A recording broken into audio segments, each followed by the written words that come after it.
Welcome to our channel. Today we how to authenticate with Cohere API using API keys. Easy tutorial step by step clearly. To authenticate with the Cohere API using API keys, begin by logging into your Cohere account. Once you're logged in, navigate to the API section of the dashboard. Locate the API key provided for your account.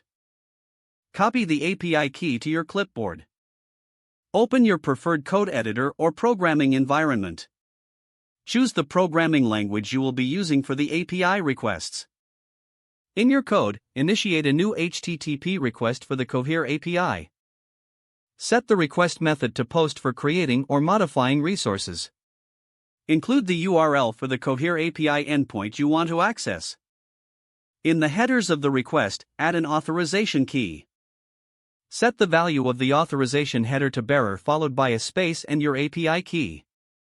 This format allows the API to recognize your credentials properly. Next, specify the content type in the headers. Add a content type header with the value set to application/JSON. If you are sending data, format it according to the API requirements.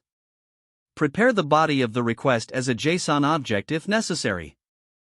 Once everything is set up, execute the HTTP request. Monitor the response to ensure that authentication was successful.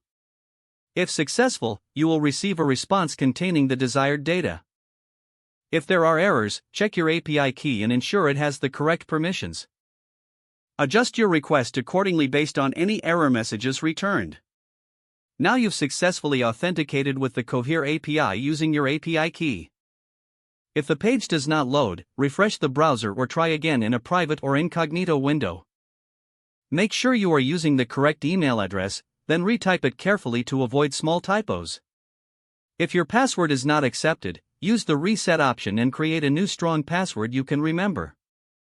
Check your spam folder for verification or security emails, then complete any requested confirmation steps. Enable two-factor authentication if available to improve account security and reduce unauthorized access risk. After signing in, review your profile details so your contact information and settings are accurate and current.